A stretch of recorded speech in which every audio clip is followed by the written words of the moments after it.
For our current update, I'd like to share with you the background of how Jinfo developed the methodology for value chain analysis.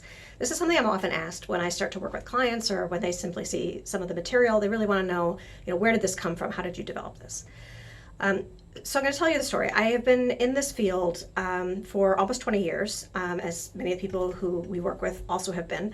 And throughout that time, there's always been this consistent challenge of, how do we demonstrate the value of information? How do we demonstrate the value of information expertise? One of the trickiest things about information is that when the information experts are doing their job well, it's all invisible. It's only when something goes wrong that you start to notice it. And so the better you are at your job, the harder it is sometimes to show value. So this has been an ongoing challenge. And about 8 years ago, I was at a client site. We were working on a project, looking at her sort of annual goals and creating the strategic plan for the year. And she pulled out something that I had never seen before. So this client is in the executive recruiting business, and she had created a process flow that showed every step in the pipeline for a successful recruitment of an executive. So it was all laid out in terms of the initial research, and then the filtering, and then matching up with the client requirements, a certain amount of salary benchmarking, and all the things that you would go through to create a successful placement, and then all the way through follow-up.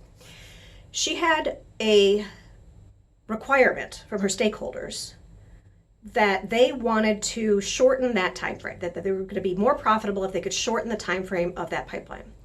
So she set out all these different steps. There are about 8 or 9 steps in the whole thing, and wrote underneath each of these steps, exactly how the right information, products, services, and expertise made that step more successful, faster, more efficient, etc.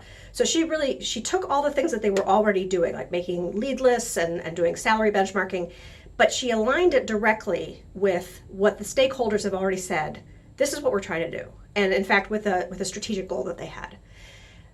And this was a real light bulb moment for me. I don't know why it struck me so strangely in that particular session where I'd never seen it before, but we've always said that value is contingent on context. And what she had done here was demonstrate the specific context in language the stakeholders would understand for where and how information was going to make a difference. And she could map that so clearly and so tangibly that it became this really wonderful touch point for her and for her stakeholders. And she could say, if your goal is to shorten the pipeline, we can help, and here's how. And if we make these investments, or if we hire this kind of skill set, or if we train the consultants in a certain way, you will get that. We will be able to contribute to that goal. We will be able to contribute to that result. The process map was one that I'd seen things like that before, but for some reason that day it really struck me. And since that time, we've stepped back from that specific example to look at a lot of different common processes. One of the things that organizations are usually trying to accomplish, they're trying to grow their revenue, they're trying to be more efficient, they're trying to be innovative. And we've done a number of initial sort of standard analyses that look at the most common outcomes that a business is trying to accomplish. So for an R&D organization, it's often speed and innovation. Business development is growing the revenue. Risk management is a big area where there's a lot of process that we can map out. Thought leadership can even be one where you can say, okay, these are the things that we need to do in order to establish thought leadership as, for example, a professional services firm, and then map to that exactly, okay, then these are the ways that information, products, services, and expertise can help. So it's going to be different for every client, but we do have a starting point. There's only so many different approaches to this. And now that we've done it many, many times, there's a lot that we've learned for the real world applications of this. One of the things that we've learned is that it's really important that you understand that whole process, and not just the little piece. Sometimes it's a little piece that information is relevant to. And not only does that help you understand the context, but it gives your client, your internal client, more confidence that you really understand their business. So that is where this background came from. It actually came directly from a Jinfo client, and then processing that through the lens of having seen the same challenge played out in so many different organizations.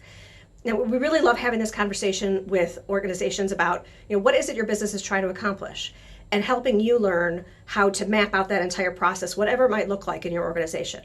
And I guarantee that you will get further with this exercise than you think you will if you're just sort of eyeballing it on the front end and saying, well, how would we even know? Everyone asks that question. We're always able to find a way. So if that sounds like something you'd like to try, please contact us and we'll be in touch. If you'd like to stay in touch, then you can register on our website, www.ginfo.com, to receive our monthly newsletter. And good luck with your value chain.